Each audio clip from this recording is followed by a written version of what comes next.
Hello, beautiful soul. I'm Vicki Howie of ChakraBoosters.com, the creator of Chakra Boosters Healing Tattoos. And welcome to your astro energy forecast for November 2021. Now I have to think about that astro because it's only been a few months now that we have had the privilege of having Tiffany Harlech join us. Thank you, Tiffany. From Wise Skies Collective. She is an amazing astrologer. Let me quickly introduce you, Tiffany, okay, before we move on. I want people to hear about all the things that you do. Tiffany owns Wise Skies Collective, and so you can go there, wiseskiescollective.com, and I've got all kinds of links for her below. She has a master's degree in health psychology and a background in yogic philosophy like me, so we might go yogic on you now and then. She pulls from her Russian lineage, so it's in her family, all of her metaphysical background, the medium stuff. And she has been publishing since 2000, so she's an author of many books and the owner of Spellbound Publishing. She's a level 3 intuitive, and she's also Scorpio Sun, Scorpio Moon, and Sagittarius Rising. And I always like to say, because I really love when I share that, that means that you like to go deep, but have a lot of fun doing it. Because some people think it's scary to go deep, and I love because it's always really fun to go deep with you. So thank you for being here with us today. I'm in Florida now. You're still in Texas, right? I'm still in Texas. Okay, so what do you have to share with us? Let's just do what we usually, let's start with the theme and then move through some different dates. Oh, and everyone stick around because Tiffany always shares the best and worst day of the month. And man, have they been accurate for me. You can go back and look at some of the previous ones to see what I said about that. And then let's do a tarot reading at the end. And, Okay. and if you want, I've got cards here. I'll pull, you read. I love that. I love that. Perfect. Let's do it jointly. Let's do it together. Okay, so what do you have for us? Let's start with the theme. How's November feeling to you? Okay, so November, I'm using the theme future nostalgia. I love November because it's my birthday month, but also because it's a time of like reflection and going in and being quiet, but celebrating the things that I love, which is family and food, and being in front of the fireplace, hopefully. So there is a sense of nostalgia going on, but nostalgia, if you look it up, is looking to the past. And so there's not really a word for nostalgia of the future. And that's what I want. That's what I'm seeing, I guess, in the astrological patterns is we have an opportunity to be nostalgic towards the future, towards 2022, towards, the new earth energy, the new world energy. So future nostalgia is our theme. I love that. I literally just was circling with some people. And we were talking about this feeling of being like sentimental and nostalgic. Yeah. And now to be able to apply it to the future. So I think we're already feeling the energy come in right now. Oh, I got chill bumps. Yes. Future nostalgia, future sentimentality. Yeah. Right. And so there are some bigger picture themes going on. So I want to talk about the bigger picture and then we'll go through the months together. Let's do it. The bigger picture is that I've been talking about 3 gong crashes in 2021. The big gong crashes are those Saturn-Uranus squares, and we're getting closer to the last one. The last one is December 24th. And so I'm an optimistic astrologer, and you could fault me for that because we don't balance each other out that way. Yeah. And so I don't want to miss that, if tensions are building, if things don't feel better out there, they're probably not, And so I just want to address that because in astrology, it's like a crescendo. It gets louder and louder and louder, and then it releases, Something gives. And so we're in that getting louder period as we're eking towards that creep of release on December 24th this year. So I wanted to mention that. One of the biggest astrology themes, I guess the second biggest astrology theme for me, in my mind, releases also in November on the 17th, and we're going to feel it all month long. It's Jupiter semi-square a retrograde Chiron. So Chiron being retrograde, Jupiter in a challenging position to it. For me, this is like evolving your triggers. Okay. So it's the triggers become the medicine bag, and we're not so agitated by things and we're like, oh, come to me that way today. Interesting, you know, and it's almost like you can smile and shift and kind of samurai the energy. Jupiter brings a lot of hope, and Chiron, you know, brings a lot of pain, right? And so shifting out of fear mentality into hope mentality, and seeing, you know, if there's any area in your life where you're feeling hopeless or stifled or anything like that, this is like, just know that you might be placing meaning where there is none. You know what I mean? It might be a trauma reoccurrence that you're putting it on the world and it really isn't there. And maybe you're saying it might, the hope of Jupiter might reveal that to us at this time. Yeah. I loved you said a term that I always have to catch your t-shirt terms. You said samurai the energy. Yes, I love that one. You guys, in November, let's samurai the energy. Yeah. Thank you for picking up on that. Yeah. That's a good one. There is that nostalgia, that sentimentality that comes into play with Saturn is going to also sextile Chiron retrograde November 26th. So feeling that energy of the old guard of Saturn, of ancestor work, of mentors, of grandparents, you know. In November, you know, a lot of cultures, a lot of families will celebrate the Day of the Dead and bring in the beginning, you know, right? In the beginning. Yeah. But I'm saying you could do it all month if you wanted to. I don't do necessarily an altar, but what I do find myself doing is getting old black and white pictures out and just kind of leaving them around the table for the month and just having this open invite, you know, do you guys want to have dinner with us? And it's maybe it's weird. I don't know. The idea is that you're connecting with your own family tree, your own lineage, and sharing memories, learning from the past, but also healing them to have that sense of sentimentality for the future, you know. I like that. I actually like it. You know, do you guys want to have dinner with us? Right. You want to hang, you know, before dinner, you know, hors d'oeuvres or whatever too. Yeah, it sounds good. Yeah, include. Right. I mean, even here, I'm out at my dad's and we're talking about having his brother over, and they want me to make their grandmother's recipe. And I'm like, that's cute. I'm going to tell him it's that recipe, but I'm going to make my own recipe because there's no way. Well, as long as you're talking to your grandma about it as you're doing it, okay? As long as you're like, you've got the connection. Okay, can I add a little of this? Because you never know what'll happen to it if you should communicate with her at least. Yeah. So are you going to do so those will fall in as we go through all the dates, or do you want to just move around the dates? No, I just want those to be those are like the big things to watch for, you know, to be aware of kind of behind the scenes. There's that sense that all things are possible, that sense that we can move forward through this. That we can do hard things, you know what I mean? That things don't have to be perfect to enjoy the present, right? I'm seeing like this thing that you're doing that I really like, especially during this Day of the Dead time period, you know. I love all the little colorful Day of the Dead stuff.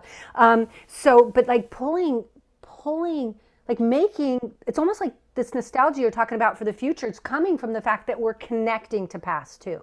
Yeah. But we're looking toward future, like we're connecting to the past, but then everyone, including our ancestors, are looking with us to the future. Exactly. Yeah, and I love it. I like the way that you did that. Reminded me that is this a good time for me to put in the numerology chunk too? Yeah, sure. Yeah, we can at least talk about the numbers real quick, what they are, and certainly. And so the numbers, we're shifting to a 6 month. We're in a 6 month in October. We're shifting to a 7 month in November, and a 5 year. And so I feel like this is very soul quest, very focused energy, very studious. So I have a lot of like cousins that are interested in the family tree. We recently realized that our own DNA tests, the company went under. And so we're having to do that all over again because we didn't have, you know what I mean? And so this focus on lineage, this focus on family, but also the 7 helps you focus on learning. I always think of the owl symbology. And so this is a great time of year to look back and say, what have you learned? What have I learned? What have I seen? What have I felt? What have I lived through this year? Because this is an amazing time to be alive, you know, and to maybe write about it a little bit. But that energy is not extroverted at all, guys. It's I would say craft some time for yourself, carve some time out, and don't overbook yourself this holiday season. It's funny that you said the owl real quick. I just want to say, because 7 for me overlaps with the chakras. So you have crown chakra energy, which is learning, knowing, higher education type stuff when it's in the real world sense. And the owl is, I have videos about the animals for each chakra, and the owl is very much for the 6th and 7th chakras, like the upper, the wisdom. Oh, yes. Yeah. And the owl is my totem for wise skies. So we have an owl logo. So Yay! yeah. Check that out, you guys. Thanks. Yeah. So the wise owl totem, we can all use that power medicine. Okay, so the specifics, the specifics of the month. We start out with a new moon on November 4th in 12 degrees of Scorpio. So if you guys know your chart, if you know your natal chart, you know where Scorpio is, you're going to use that house to give you an extra layer of personal ways to use this or work with this new moon energy. Of course, most people on your channel, they're going to know that the new moon is a time to refresh, a time to start new. It's like every day is a new day, and the new moon just has that energy of potential. But it's also that energy of darkness, right? That darkness has potential in it. And Scorpio, like you pointed out, is really a deeper level. It's really a deep, there's nothing light and fuzzy, you know what I mean? Superficial. Well, you can be fuzzy because you have Sagittarius. I can. Because I was going to say, you're kind of fuzzy, and then I went, wait a minute, she has Sagittarious. Right. Yeah, there's not too much light and fuzzy. You're right. No, you know what I mean? It's a darker time. And so, any kind of shadow work, any kind of past life work, you can play with that. But Scorpio is also really great at being resourceful. So if you're trying to work with your personal power in a new responsible way, that could be one thing. If you're needing resources or wanting to share resources. So you guys, speaking of the 7 and the soul quest energy, one thing I wanted to learn this year was beekeeping. Right. And so I'm going back over and I'm here working on my hives, and what we do this time of year in beekeeping is sharing resources to make it through the winter. Right. And so this new moon in Scorpio, where could you share resources? Where could it happen that you don't have to buy every book and own everything, but you could trade some things around? You know what I mean? That sort of fits again with that, drawing everyone in. Even when I think of the lineage, it feels like a family gathering, draw in, share, communal, and dive deep. Yeah, right. I love it too. Tiger's Eye is a great stone to work with for the new moon in Scorpio. Carnelian is a great Scorpio stone. But of course, there's challenging vibes whenever Scorpio is highlighted. The challenging vibes of Scorpio are revenge, jealousy, secrecy, distrust. And I do think that this is an important moon to be aware of, because later in the month, you're going to see an eclipse, and that particular eclipse is very, very potent. And so I think that things are coming unearthed. So while I'm over here like, yay, there's a new moon in Scorpio, it's like it might shed light on something that you'd rather not look at, And so we just have to stay aware of the karma and the dharma that's coming to our personal screen, And right? Does that feel more individual in your body, or does that feel more like stuff coming in the society and that like being revealed? Or does it feel more personal, like you're going to find stuff about yourself, or both? Well, I thought it was personal until you said that other thing, and now I'm like, maybe both. Okay. Okay, so new moon, November 4th. November 5th, we've got 2 planets shifting into different signs. We call it an ingress in astrology when they move signs, right? So Venus is going to move into Capricorn. Mercury is going to move into Hotel Scorpio. So now we've got the moon, sun, and Mercury all hanging out in Scorp, right? So Venus in Capricorn, Capricorn is a little bit more cautious, a little bit more reserved, a little bit more when it comes to money, right? But it also wants a commitment.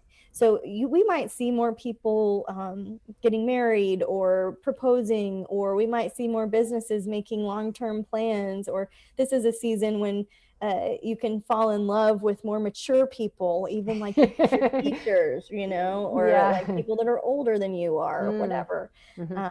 But it's also I love it because I like the stability and the earthiness and the calm that it brings.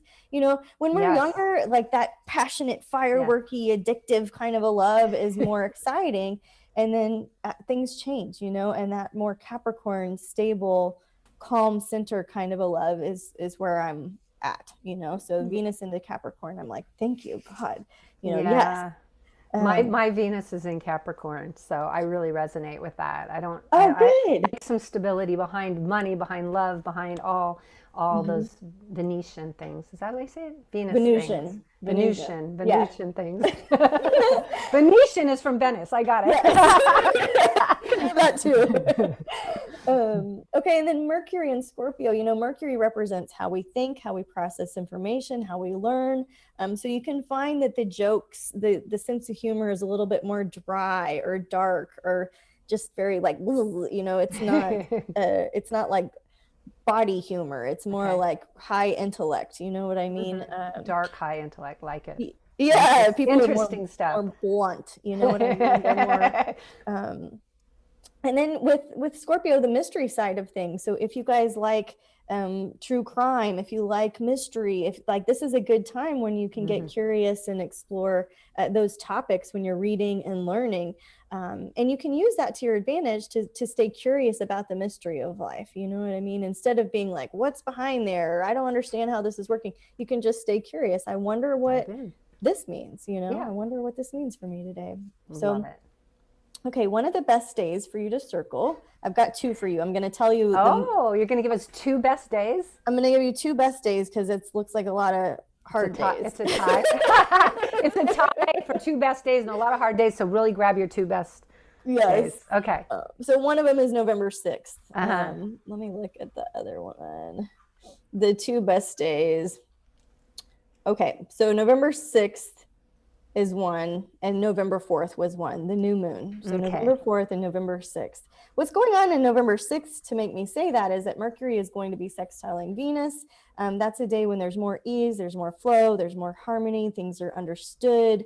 It's a good day for a good day. And you can also, like, this is a season of shopping for a lot of people. So it's also a good time to find sales.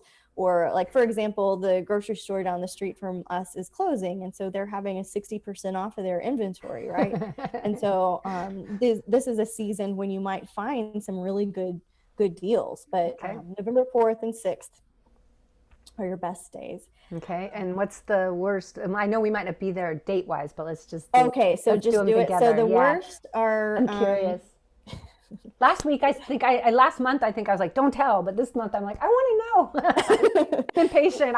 Right now, you guys, we are doing this today on literally an hour after or whatever the Aries full moon. So I think I'm carrying that Aries fire. I feel like I'm like, Yeah, right. Yes.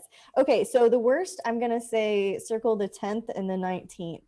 And we're getting two worst days as well. Well, it's so hard. I mean, there's a lot of challenging energy in November that I haven't even gotten to, right? So I would say the 10th and the 19th for your like caution lights. And these are not necessarily caution lights in present time. It's when something happens and you can look back and be like, oh, that was going down, you know?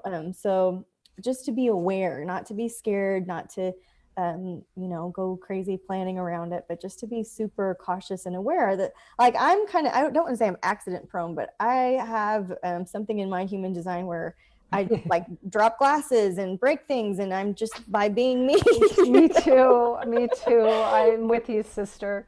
Grace is not my middle name. It was my... Mine either. I like that line. There's a shirt for you. Okay, so why is the 10th one of the caution light days? Things are getting heated. Mercury and Mars are going to be squaring Saturn. So it's hard to know exactly when that's going to hit for you. It's usually a range. People feel Mars energy sooner than others, depending on your personal constituency. But this is when things can get really heated. Mercury, again, the way we think, Mars, the way that we aggressively pursue things, Saturn, how we need to slow things down. It just feels like something's at a breaking point, and that can be really frustrating if you haven't been working on your personal strategies for self-soothing, your personal strategies for emotional volatility. You know what I mean? So those types of things, I think you're going to see it out there. I think you're going to see it in the parking lots. I think you're going to see it in traffic. I think you're going to see it in the headlines. It's funny. You went to parking lots to talk, because the first thing I saw when you said it was saw like a tire blowing. Like, oh yeah, saying that stuff, I saw a tire blowing, and then you started bringing up parking and cars and everything. I was like, that's interesting. Yeah, I think, and so towards that end, being really cautious with your driving, with new drivers out there, realizing people don't have a lot of patience on the roads or just in general. So just caution lights around that day. Now, right after that, there's a first quarter moon in Aquarius on November 11th. And so this is a good time to shift out of self and into service. And that's always a great antidote when you're feeling like life is happening for me. I mean, to me, it's no, life is happening for me. And I have a service opportunity and a responsibility as a spiritual leader. You might be the biggest, clearest channel for spirit possible in that room of chaos that you're experiencing, you know? And so that alone gives you a leadership role. Right? If you're new to chakras, if you're new to the systems, that doesn't matter. You might have this much more insight or patience or understanding than everybody at the table. And so carrying that forward, that Saturnian sense of responsibility that's behind that layer of Aquarius.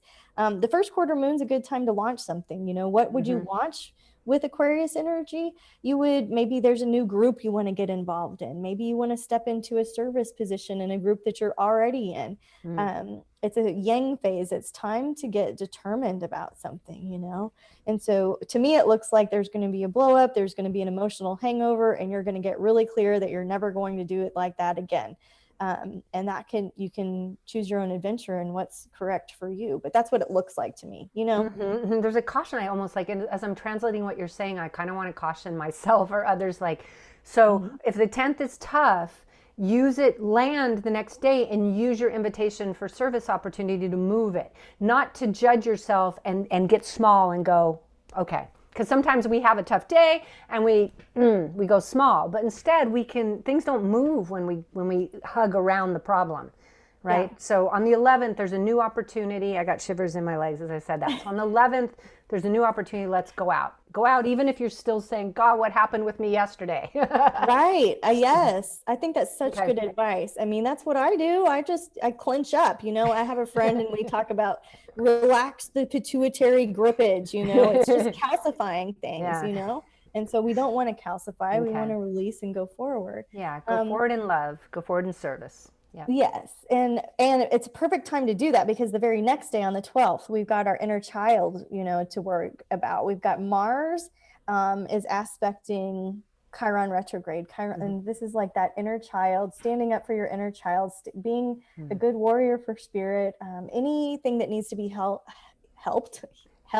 healed. Exactly. Mars, our fathers, our brothers, are the men in our life, the male archetype, the male inside of each of us, that one needs to be heard. And so supporting them and us in that way can look like, you know, kind of speaking to their love language, that, like, even if you don't really want to, like, being in a space for it, but saying something along the lines of, would you like to share more about that? Even when you know, you don't really, but you want to make the invitation so that there's a flow of communication. And I don't know, it's just like, there's a lot of masculine healing available, but you got to ignite it. It's not just going to land on your step and be ready to get cooking. You really want to make the invitation there for that, if it's correct, you know? And sometimes it's a disconnection from our own inner masculine that doesn't allow us to then reach out. So I'm going to leave my meditation for my inner child solar plexus, the plexus inner child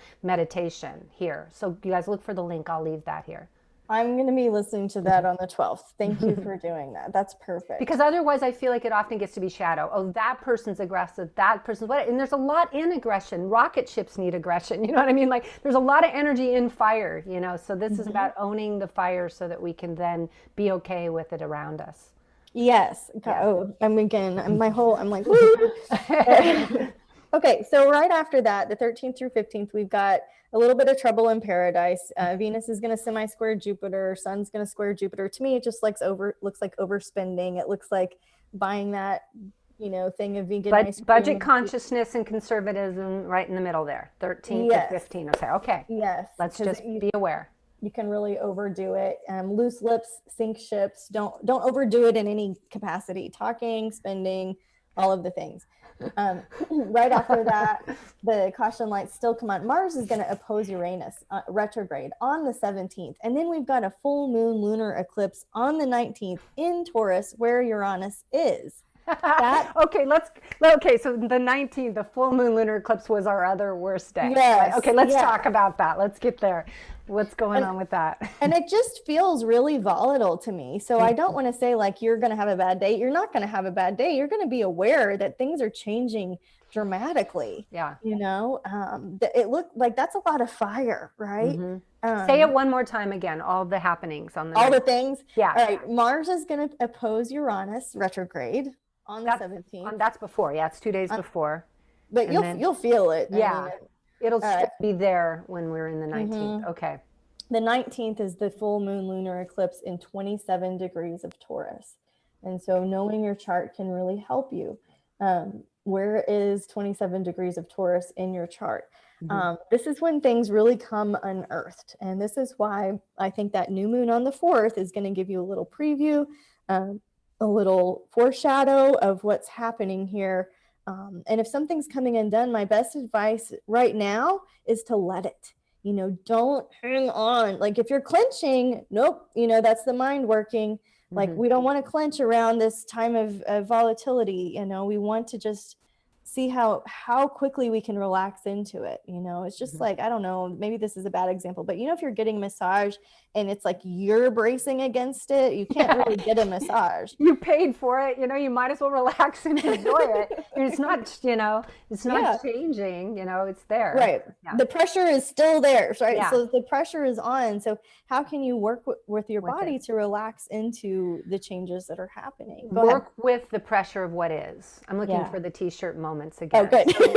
Because it sounds like in general we feel pressure often in a full moon because it's just the fullness energy. And you're saying this one in particular. I mean, we've got a fixed sign of Taurus, which rules the money, and that's always got that topic. And food, and food and earth, all the sustainable things that you're talking about. And but money's a rather volatile topic, but food is too if it's scarce or when you've seen I don't know what the supply chain is doing, right? Because I don't keep up with it, but it's something that a lot of people are really concerned about, the supply chain for food specifically. I saw in the headlines recently, like there seems to be so many more recalls on things than I remember. And I'm not like a doomsday person, but man, like I don't think it's gonna hurt to have some extra peanut butter in the fridge this fall, I mean, pantry, like it's the kind you can eat, the kind is safe to eat. Yeah. Right. Yes. Thank you for that. Also on the 19th, why I'm like, okay, is the sun is going to semi-square Venus on that day too. And so I'm like, where have you been denying yourself the truth? Where have you gaslit your own feelings? Where have you put it? Now I want to stop with that one. Because we are moving in general in the larger arc into a more feminine era of really acknowledging feelings instead of punishing for them. So where have you been gaslighting your own feelings? Isn't that good? Yes, because if someone else gaslights you and you're not gaslighting yourself, you'll be okay with it. You'll see it as their thing and you'll still be clear. Right. So if someone gaslights me about my feelings and I get really, really upset about it, there's probably a part of me that isn't really owning and acknowledging myself. That's right. Yeah. And okay. Maybe you haven't been able to be present with your feelings. You know what I mean? And maybe there's an opportunity for you to get really clear about how you feel about something. The best thing that we can hope for, guys, through all of these really intense, turbulent portions of November is to get clarity. And so set your intention for that at the beginning of the month. Clarity through ease and calm. And a lot of breathing moment to moment in an intense month like this, like being in the moment, not in trauma response, not in trigger, like you said in the beginning, Yeah. Okay, cool. Okay. So moving through the month, as we're coming more and more unearthed, it actually gets better at the end. Yay, I love good endings. On the 20th, the micro isn't matching the macro. Basically, Mercury is squaring Jupiter. And so I feel like things aren't necessarily, we're still kind of in that hangover day, that emotional hangover day. Okay. And so I wouldn't plan too much around then. But then, yay, the sun moves into Sagittarius on the 21st. Yay. And then Mercury moves into Sagittarius on the 24th. And things feel a little bit more fun again. Yeah. If as it to do a Thanksgiving forecast sneak peek, if you're doing Thanksgiving activities, Mercury is going to semi-square Venus, Saturn is going to sextile Chiron. I think that's really great energy for hanging out with people you want to learn from. This could be your blood family, but it could also be a family of your own creation. And you know, even when you're alone, I never feel alone. All right, like I've always got a great book or a really great yarn project or something to do. And so I'm not saying, like, I'm really sensitive when I'm like, oh, family lineage. If you don't have that right now, you can still connect with yourself, right? Like you can still go in on that Thanksgiving forecast, that Thanksgiving week, and look at your mentors or look at the people that you'd like to mentor, right? Like there's still ways to do that, separate or together. And there's that learning aspect again. Oh, it underlined it. It stuck to the bottom of this. I'm like, okay, so learn from it. Yeah. Okay, and to close out November, we've got a last quarter moon in 5 degrees of Virgo on the 27th, and this kicks off a season of hope. There is a domino effect of events going on the 27th through the 30th that are a series of transits that allow you to basically get your ducks in a row. It is more of a yin phase, but that Jupiter semi-sextile Pluto, that big one I talked about earlier, that releases that day too. It's one of the major planetary combos that helps you just see what great things are possible. And so through clarity at the end of the month, find hope.